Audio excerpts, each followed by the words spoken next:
And of course this is not the only way to cross the gorge. These days you have the Van Stadens Bridge, which you can see there in all its splendor. In this series I ride the Big Three to commemorate the extraordinary legacy of Thomas Bain, master road builder in South Africa.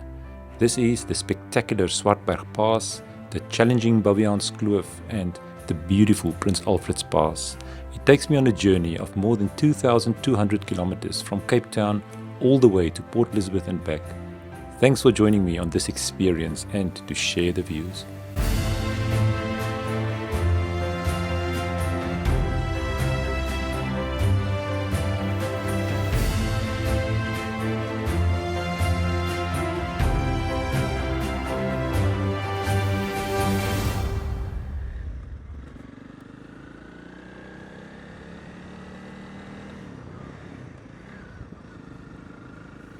Good morning and welcome back to Vander's View. Yes, I'm finding myself here in a busy western suburb of Port Elizabeth. Yeah, I'm departing.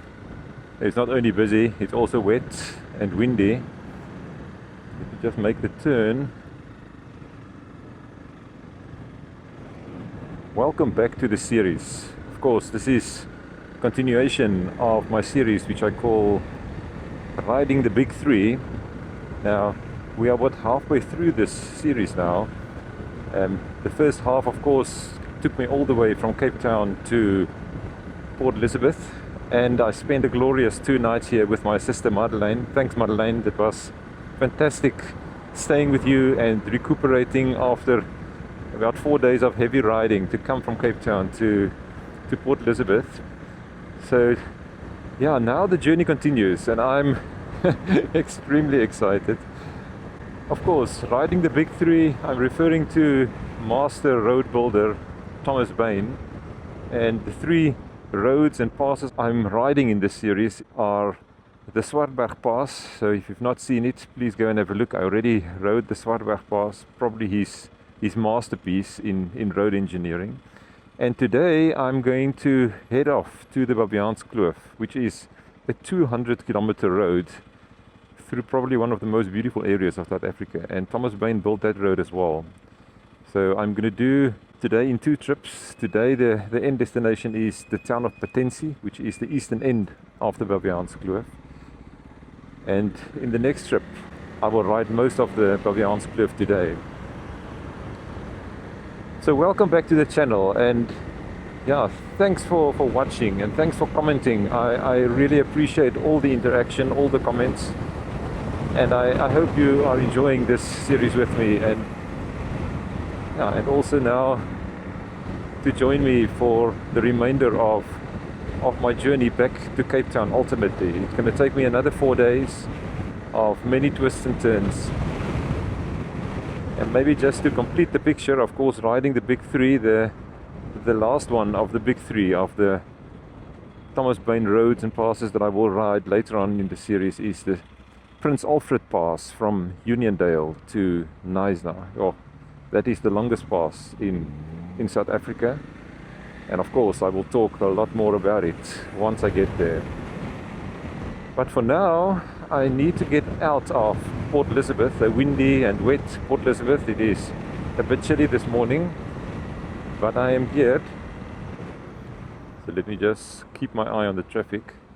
I am currently on the R102, which is the old traditional route from Port Elizabeth to Cape Town.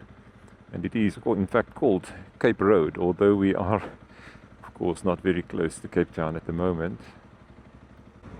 Now for this first part, the R102 in fact runs basically adjacent to the main N2 highway. But yeah, I'm going to stay off the N2 and I'm going to take the R102. It's just a more interesting route, a few more twists and turns. And yeah, riding now through the suburbs of Port Elizabeth. I departed here from Westring. I'm now going to ride through Linton Grange and then passing Refueling Park. And I think ultimately Greenbushes to exit Port Elizabeth.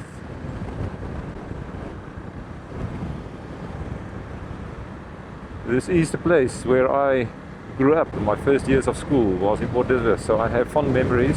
It was actually interesting to go and look at a few of my places of my early youth. So of course, if you watched my previous few videos, you will know that I had quite a few interesting experiences on the road in terms of weather, and I also had to face a bit of hail there between Kliplaat and Mount Stewart. That caused me also to ride through a bit of mud. So the Honda CRF 300 Rally came through with flying colors, but by the time I reached Port Elizabeth, it was quite dirty, and with my recovery day yesterday, I could manage to get it washed a bit and clean. So the people here at the car wash in Port Elizabeth did a great job. It looked like new after it was done. So I could then also do some chain management, did some lubrication of the chain, as the chain took a bit of a beating through the dust and the mud on my way to Port Elizabeth. But now we are ready for another almost 1,000 kilometers back to Cape Town. Because you know me, I don't take the shortest routes. I take the interesting routes, and that adds kilometers to the trip. We are now passing by St. Albans prison. I think it's a prison there in the distance. Quite a famous, or maybe I should say notorious, prison here in Port Elizabeth. I already started before 7 this morning in Port Elizabeth, and I always find it interesting how much earlier the sunrise, of course, this eastern part of South Africa compared to Cape Town. Around just after 5 o'clock this morning, it was starting to get light already. Yeah, how welcome it is to see some sun. I really hope I will see more of this as the day progresses.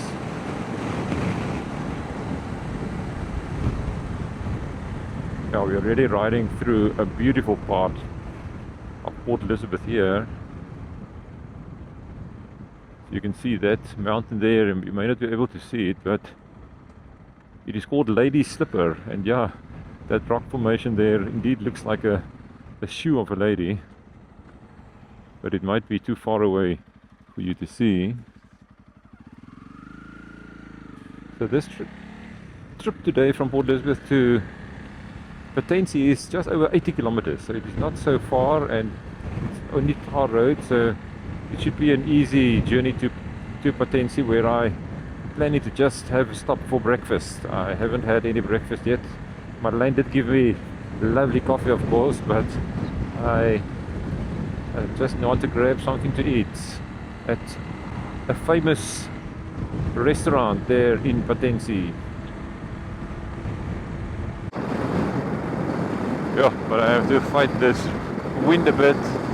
I really hope you can hear me.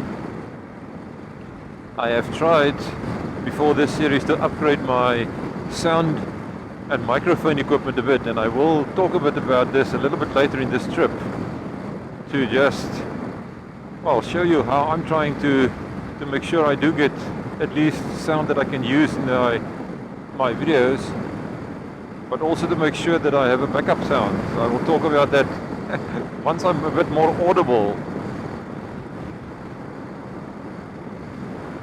So this is the place where the R102 crosses the N2 National Road.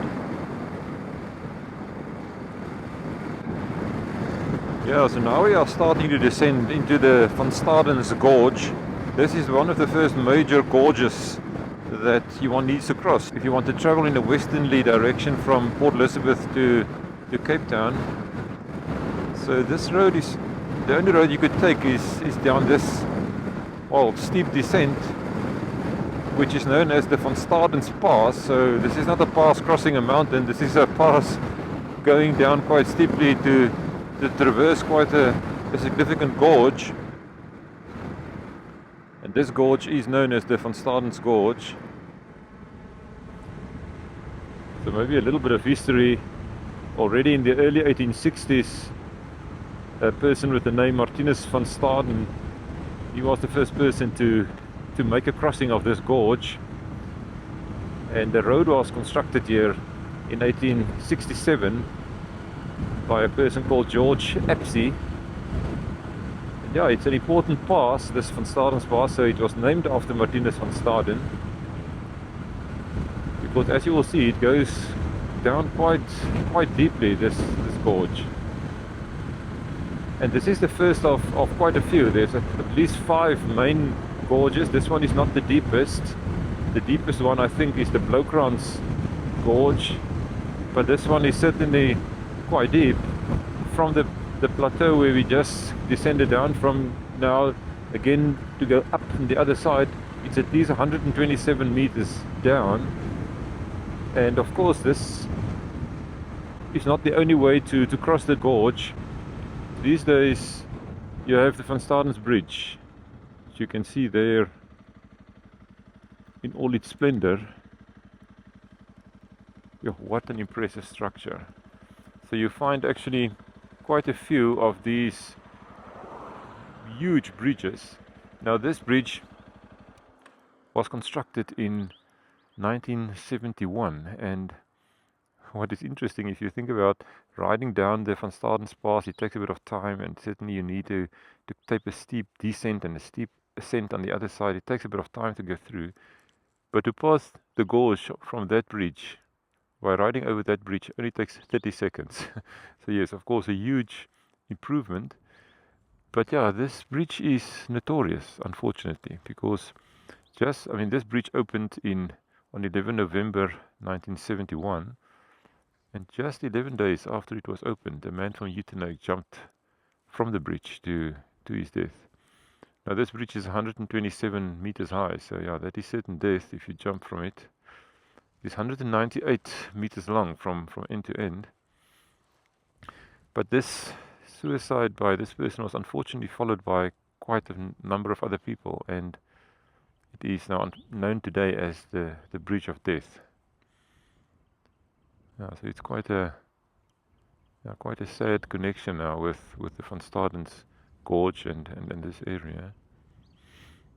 So you can probably not see it, but there are significant barriers on the side of this bridge. So it's not so easy these days to just jump off. And also a very expensive camera surveillance system was put on this bridge in 2005. It cost more than R1 million. And it was done by private funding, people contributing to this, just in an attempt to manage the suicides that come from this bridge. But yeah, it doesn't take away from the magnificence of the structure of this bridge. And at least now going down this gorge take us out of the wind. But let's continue to ride the Van Stadens Pass and to then make our turn to the Gamtoos Valley.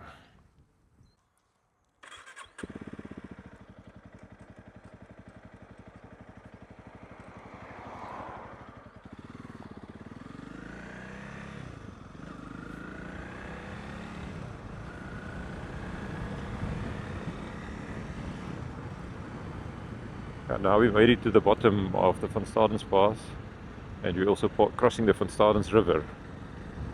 And there is just another view onto this bridge. Sure.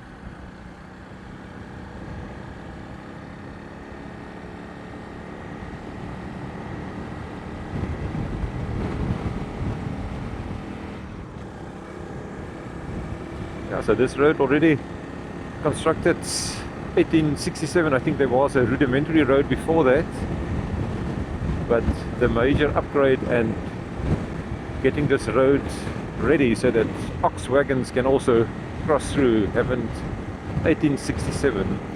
So it took more than 100 years later to build that magnificent Van Stadens Bridge, which of course make the crossing of this famous gorge much easier.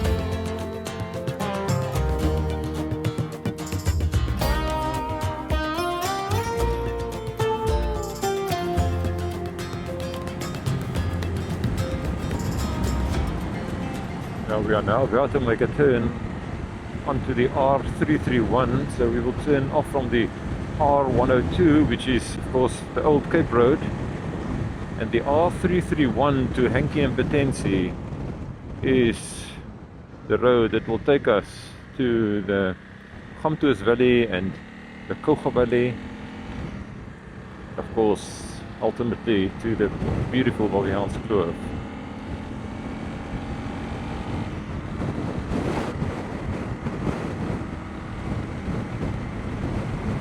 Yeah, this is officially the start of the Gamtoos. The board confirms it.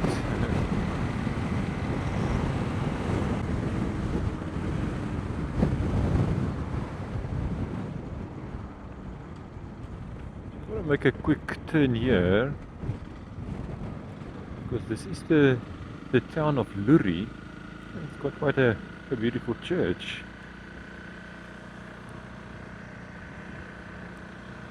Let's just have a bit of a look. So into Gamtoos Valley there's 3 towns, Loerie, Hankey and Patensie, that guides you into the Gamtoos Valley. And Loerie is the first one. Hankey is the oldest. Okay, so this is, in the front is actually the church hall, and then there's the church building. I know nothing about this church in Loerie, but yeah, it certainly looks quite old. It seems also to be a bit outside of town. Huh, interesting.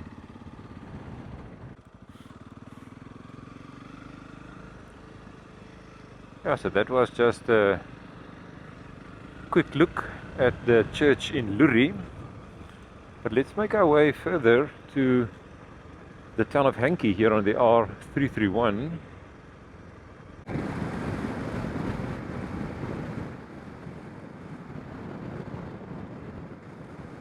Oh, we have now made it to the town of Hankey. So just before we enter Hankey, I just want to make a quick stop here because we have a very interesting sight here in front of us. Yeah, I made it now to the town of Hankey. Now Hankey is interesting because this is one of 3 towns, as I mentioned, in the Gamtoos Valley. Loerie, Hankey and Patensie, and Hankey is the oldest. So Hankey was the first town here. It was already established in 1826, and it's named after William Hankey, which is he was an ex-banker, but also the secretary of the London Missionary Society. So yeah, so there is quite a long history here in Hankey. Of course, when we think about Hankey, the first thing we think about is, yes, it's a gateway to the Baviaanskloof. But there are 2 other things that Hankey is quite famous for, and the first of these is that this is the burial place of Sarah Baartman. And I'm also just, where I'm standing now is across from the road of the Sarah Baartman Memorial. So you might be able to see that there behind me. Now Sarah Baartman, of course, was the person that was, how can you call it, exported as a show to Europe in the 19th century. It is something that is a disgrace, of course, and a very, very sad history, where she was on display as somebody from a different race. So that was quite a big injustice, and as far as I know, she did die in Europe, but the remains were brought back here to this area and is buried here in Hankey. Yeah, so in her commemoration and in her honor, this whole district is also then known as the Sarah Baartman district. So Hankey is then quite prominent and famous for being linked to Sarah Baartman and that very sad history. But the other thing that Hankey is quite famous for is that it's something completely different. It is also known as the place with the largest sundial in the southern hemisphere. And in fact, this is just where I'm standing now, is the sundial here behind me. There's unfortunately quite a big fence. I would have hoped to get closer, but I will just show you a bit by sticking the camera a bit over the fence. So let's just have a bit of a look. Now, so here behind this fence is the sundial. So maybe if I just do this, you should be able to have a bit of a better view. Yeah, so this sundial was erected in 1989. I would have liked to see the time now. I can see it seems like it is showing the shadow is now at 9 or between 8 and 9, which is not too far off. I think it's a little bit ahead of time. But yeah, interesting. The biggest apparently on the African continent and on the southern hemisphere. So yeah, interesting things that's making Hankey then quite famous. Maybe just the last thing to mention about Hankey. Hankey is also the place where the Avontuur railway line crosses through. Now, this Avontuur railway line crosses through many places, and it is interesting because this is the longest narrow gauge railway line in the world. It is 285 kilometers long. The rail tracks are only 2 feet apart, so it's really narrow.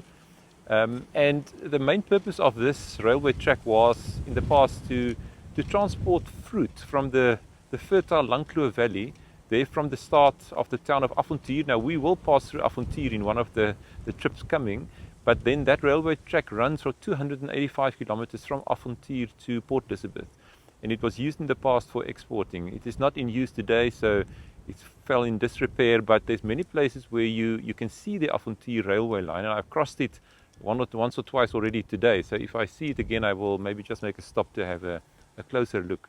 But yeah, it also then runs through this town of Hankey. Well, this now also gives me an opportunity to show you what the Honda CRF 300 Rally looks like. It had a proper wash in Port Elizabeth because it was really dirty.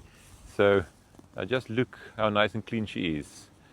I think once we get into the Baviaanskloof, things will start to look, of course, a bit different again. She was cleaned very nicely there in Port Elizabeth, and then it also gave me the opportunity to do a bit of chain maintenance. So chain is also now in a much better condition. So yeah, I'm ready for the start of this trip. Of course, she will be becoming dirty again today. Riding through the Baviaans will have water, and it may have rained a bit. The luggage is not that clean. I showed you in some of the previous trips I got new luggage, the Turkana luggage, and I can tell you it went through all kinds of conditions. Heavy rain, hail. It is fantastic. It works like a charm, and I really love this luggage. It is something that makes my life much easier, convenient. I don't have to worry about things getting wet, and I can just again recommend Flying Brick there in Paden Island. If you want to check out, they've got lots of different variations. I mean, it comes with little side bags, or you can buy this extra. This is the 30 liter. You also get it in the 20 liter and all kinds of bags. And this is the turtle trunk 30 liter Turkana bag. So go and talk to Jan and Andre there at Flying Brick and check it out. I can highly recommend it. It also comes with saddle bags. I of course have the pannier bags, the soft bags with comes on a plate that then connects or is fixed to the pannier racks. So yeah, that's just a wonderful product. But yeah, this is Hankey. Let's continue. The next town is Patensie, but we will first make a ride through the town of Hankey. Okay, let's depart here from the sundial here in Hankey, as well as the Sarah Baartman Memorial, which you can see here on the right hand side. But this road now descends quite steeply into Hankey. Maybe just another interesting fact about that Avontuur railway line is that it was built quite a long time ago already. It was built from 1890 to 1906, so the Cape government at the time built it. So there's a long history of transporting fruit then from the Loerie Valley on the Avontuur railway line. There's a board a bit obscured by the trees just saying Baviaanskloof straight ahead. That is where we're going.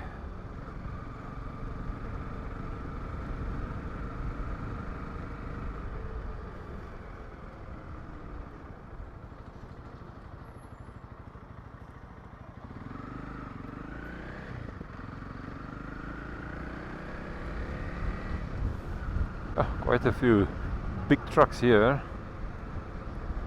Hankey is a busy place.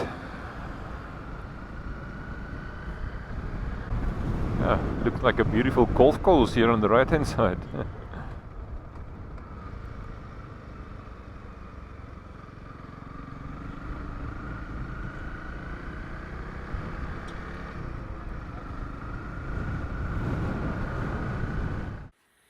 I just made a quick stop because I forgot my wireless microphone on my jacket here.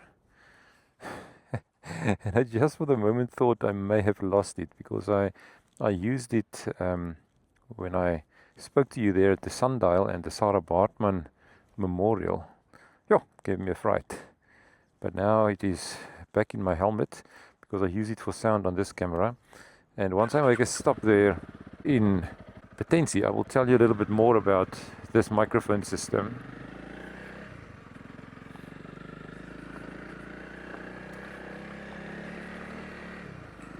But yeah, we are leaving Hankey now, and Patensie is only about, I think about 15 kilometers, if so much. And we're going to ride through the town of Patensie, and then, as I mentioned earlier, make a stop at a famous restaurant where I'm looking forward to just getting a bite to eat for breakfast.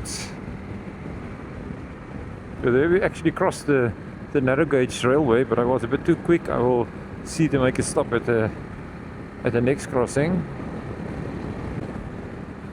Now, of course, this Gamtoos Valley and this area between Hankey and Patensie is a major citrus producing area. So you can see all the citrus trees. Well, everywhere you look, you can see the citrus. So especially Patensie is very well known for this, and apparently you get some of the sweetest oranges from this Gamtoos Valley. But it's dense vegetation.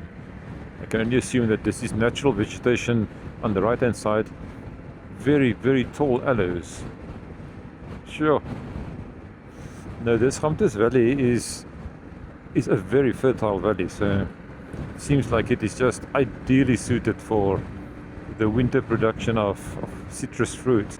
This is part of the Kouga municipality, and a year or three back this area suffered from extreme drought, and the Kouga dam is also close by, and that dam basically ran dry, so it can suffer from droughts from time to time. But as far as I know, currently it is good. I mean, there's lots of water, and these citrus trees look magnificent.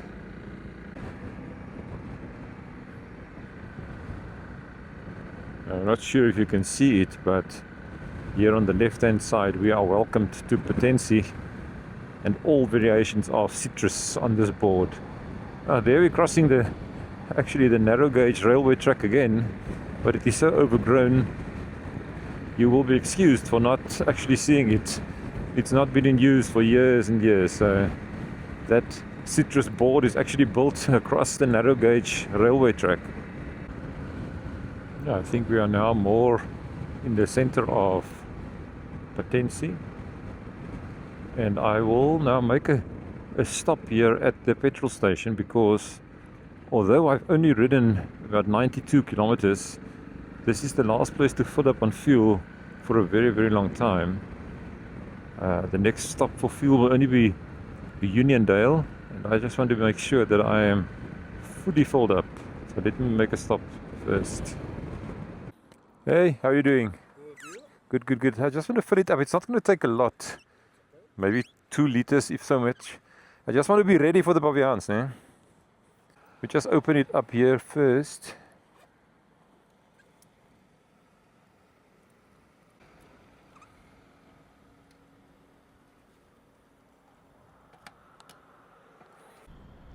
Yeah, so for those of you that are interested, the fuel prices in South Africa, 19 Rand 59 for diesel and 20 Rand 92 for petrol. And the cleaner diesel is the same price, 19 Rand 59, the 50 ppm. Yeah, if you can see it there, it's fine. Perfect. How much is it? 3.5 liters. Okay, thanks. Yeah, so it was 92.9 kilometers. Let me just zero this. Yeah, so let's just continue down the road. So the place I want to go to is called Patlangs Restaurant. And it's only about 7 kilometers away. I'm looking forward to a bite to eat, just to make sure that I am physically prepared and ready for my journey into the Baviaans. Let's go.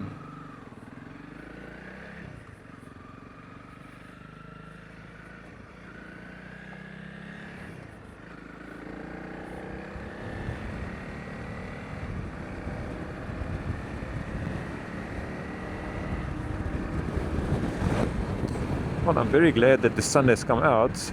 There is there are some more clouds to that side, but as I said, I think if there's rain, it's going to be a light rain and sporadic. But now the weather is quite nice for motorcycle riding.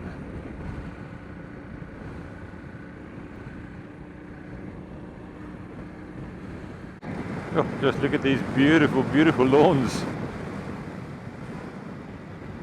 Now everything is just green and lush. Yeah.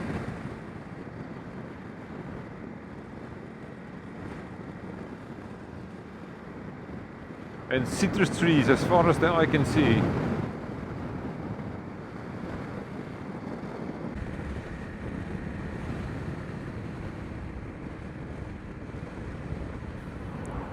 Yeah, so I made it now to Patlangs Restaurant. This is probably the most famous restaurant in Patensie. And it's right next to the Gamtoos Valley Dutch Reformed Church. But yeah, I want to see whether I can get some nice coffee and breakfast here. This is just such a beautiful, beautiful place.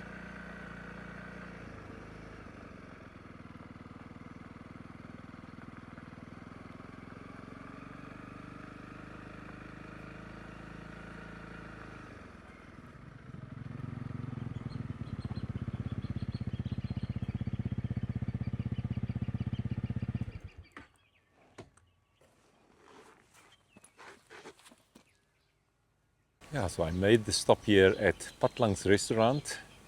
Now there's one thing that Patlangs Restaurant is quite famous for, and this is the roosterkoek that they bake. So maybe I will have a roosterkoek for breakfast, but certainly also a coffee. So I parked the motorcycle here next to Patkos. This is this part of the Patlangs Restaurant. His name is Patkos.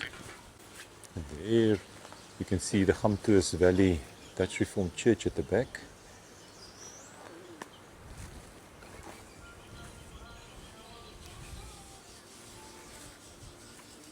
They do have Wi-Fi here, you just need to figure out the password. The first 10 digits of this riddle.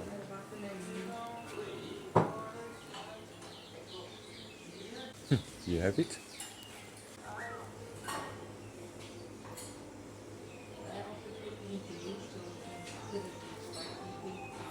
Yeah, so that is Jody there. Hi Jody. Thanks for the roosterkoek and the coffee, ne? Oh, yeah, thank you for stopping by. It's going to be very nice, thanks. So I'm just, ordered my roosterkoek and coffee there from Jody. But this restaurant has also got a shop where you can buy all kinds of jams and other nice goodies. Just look at this. Fig jam, peach, ginger, so all kinds of nice jams. And then Patlangs has got a beautiful garden area also here outside.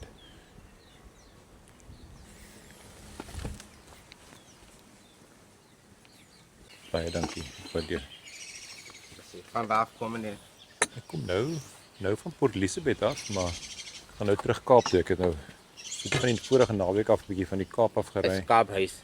Ja. Maar ek ry nou nie die kortste pad nie, ry nou die grondpaaie, so hier gaan ek nou deur die Baviaanskloof op. Solo. Ek weet nie hoe lyk hy pad nou nie. Ek is 'n bietjie bekommerd oor Smitskraal. Ons mag gaan kyk hoe lyk dit daar. Ek glo is dit Turkye nog heel naweek. Mense in en uit. Motorfietsse in en uit. Ja. Nee, ek dink dit gaan lekker wees om net so 'n bietjie te ry. En Baie dankie Jody. Dankie. Ag baie dankie. Dit gaan nou lekker wees, hoor. Sien, dan gaan vir die ander enetjie takeaway. Dis reg. Baie dankie. Baie dankie. Dankie. Yeah, as I said, Patlangs is famous for their roosterkoek, so I opted for one with, oh, just look at it. Oh, what a nice breakfast with apricot jam and cheese and butter. This is going to be good. And of course, a cappuccino as always.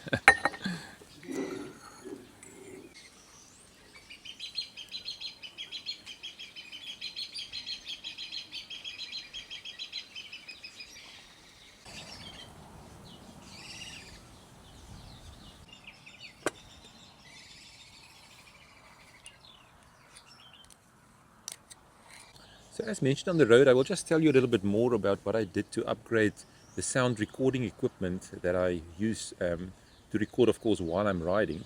And it's all about the sound in the helmet to make sure that there's not too much noise drowning out, say, the sound of the voice, or maybe the motorcycle sounds drowning out the sound of the voice. So in the past, I showed you that I make use of a wired microphone that I plug into the DJI Action 4 camera. So it comes with this Boya cable, and it's also got then a wired microphone with the microphone is actually hidden away there in the helmet. Now this works well when it works well, and most of the time it works without problems. But in some of my previous trips, it happened that the connection for some reason does not make good contact, and I lost that sound for that trip. So I had a problem sometimes making sure that sound is always there. And then we decided, Anneli and myself, also of course, not only for this channel, but also for the Backroad Chronicles channel that we do, that we realized our sound quality in the car is really bad. And we decided to get the wireless mics from DJI. Now this is the box in which it comes. This is the DJI Mic 3 set, which is the newest release. So one of these microphones you can see is now here on my chest. I'm actually recording with it now, but it comes in a set like this. So that is the other microphone. So it's got two microphones. So you can see it's a very, very small unit, and it has then a receiver that both microphones can connect to. Now at the moment I'm not using the receiver because the DJI Action 4 cameras, both of them that I'm using, can connect straight to the mic, and I don't need a receiver. So the advantage, of course, of using the wireless mic is now you don't have the wires, and you can also close up the camera. So you can see here this camera is completely closed up. So you can also see on that side it is closed. So it is completely waterproof. So when I ride in the rain, I don't have to worry. The camera is fully protected, whereas this camera is exposed. You can see there where it is plugged into the camera at a USB-C port, it is vulnerable for moisture. So I have to be careful when I'm wiring up the mic to not get water in there.